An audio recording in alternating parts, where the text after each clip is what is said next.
8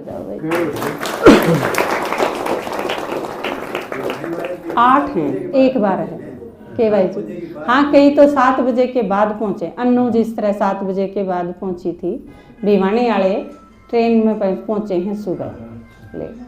तो इनमें थे जो पहली बार गए हैं, पहले उनका सुनाएंगे। और आप जितने भी हो थोड़ा सा आगे आके बैठ जाओ ताकि बार बार आपने पीछे तो उठ के ना आना पड़े। आप आगे आ जाओ, नेहा के पास आ जाओ। करने गई और इन्हें मृत्यु रख गया, दीदी आप मेरी चिंता ना करियो, मैं बिल्कुल ठीक हूँ, मेरा बाबा पर बिल्कुल पक्का निश्चय है, मैं इस चीज़ खातर तैयार हूँ कि कोई को डबर भी जा सके। तो बड़ी हिम्मत मैंने भी बल्कि बहुत अच्छा लगा, क्योंकि कोई परिस्थिति आवे है तो यो ज्ञान का, योग का, बाबा में निश्चय का सबूत जब हम दे वहाँ तो वाकई खुशी हो है। बाकी अनुभव आप इन कहीं सुनोगे।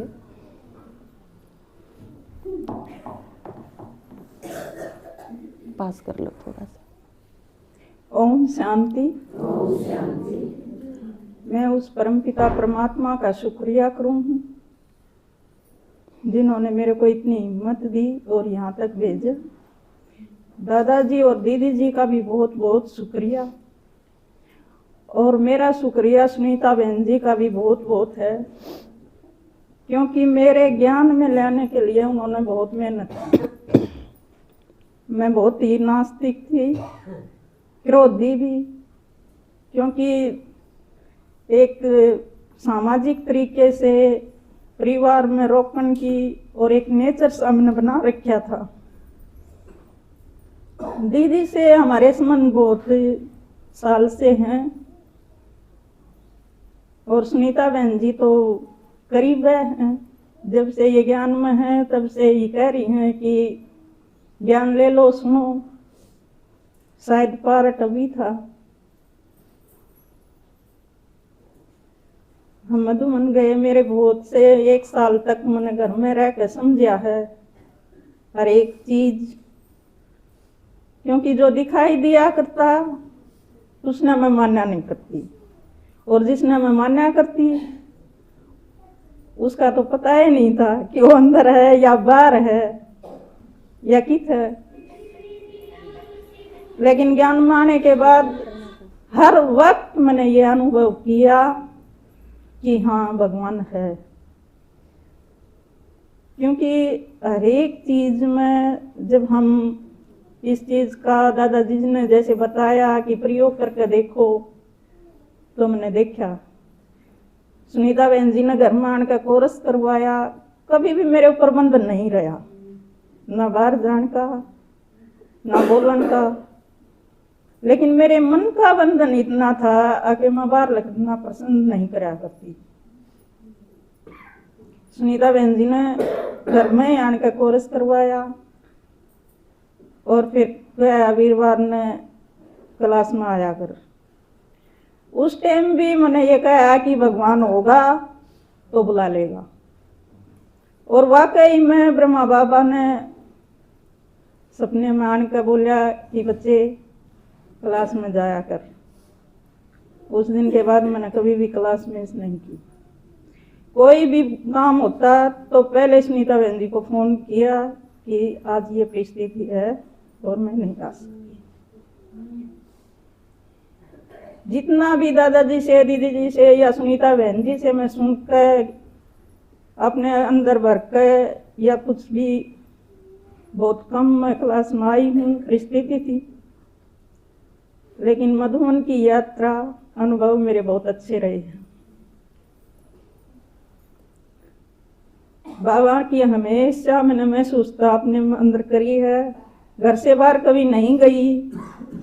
और जब दीदी ने ये कहा कि 4-5 माताएं ने एक साथ रहना है, तो मेरे अंदर बहुत बेचैनी थी कि मैं इतना के बीच में एक रूम में किस तरह रहूंगी। और मैं पूरा टाइम ये ट्रेन में भी कि बाबा ऐसा कुछ करियो कि मैं ठीक रहूं, और बाबा ने वाकई में सुनाई भी करे, क्योंकि जब हम मनमोहन में पहुंचे तो वहाँ फुल हो लिया था। दीदी को परेशानी हुई होगी, लेकिन उपवन में हमारे रहने की, क्योंकि बाबा ने भी झोपड़ी से शुरुआत की थी और हमने भी।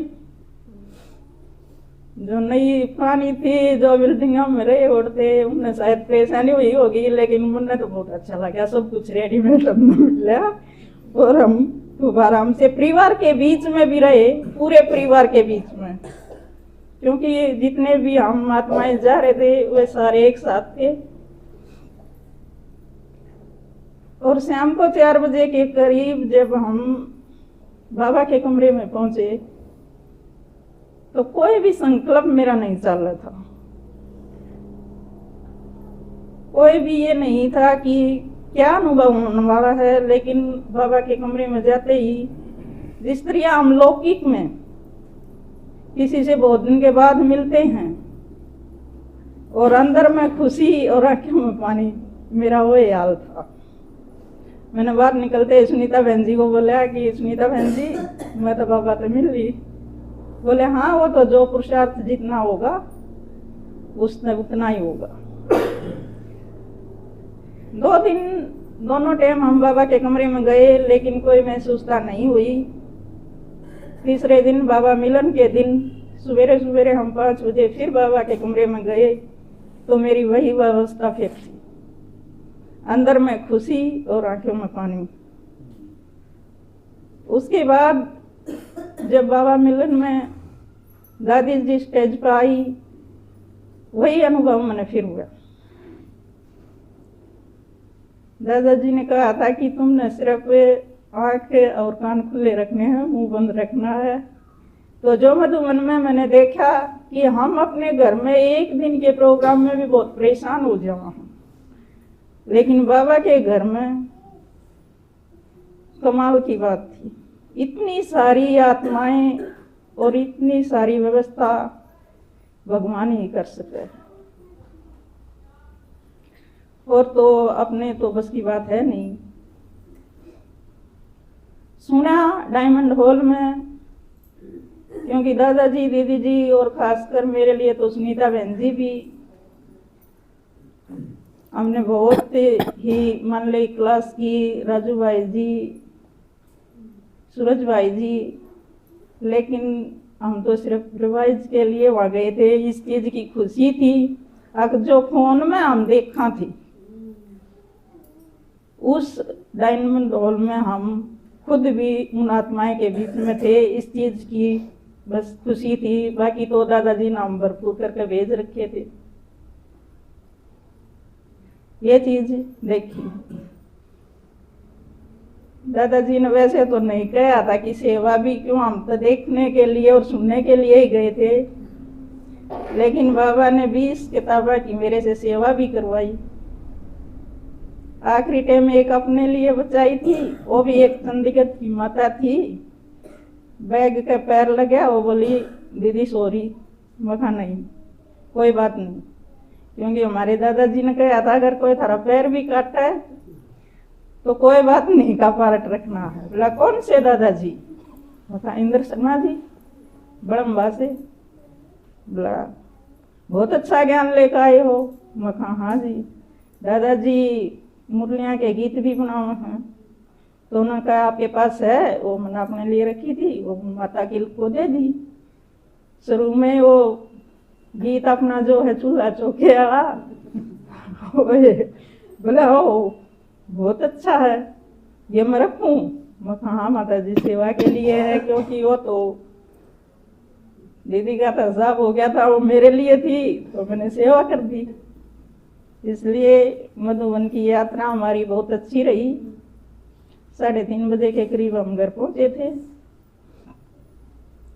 दादाजी और दीदी जी, खासकर सुनीता बहन जी का मैं एक बार फिर शुक्रिया करूं हूँ कि इन्होंने ऐसी जिंदगी मेरे को दी कि अब मैं बिल्कुल, बच्चे भी ये कहने लगे कि मम्मी एक बार तो आपने मधुबन जाना ही जाना है, क्योंकि कभी हाथ भी हिलाकर नहीं देखा और बाबा के घर में जाकर मस्ती भी की।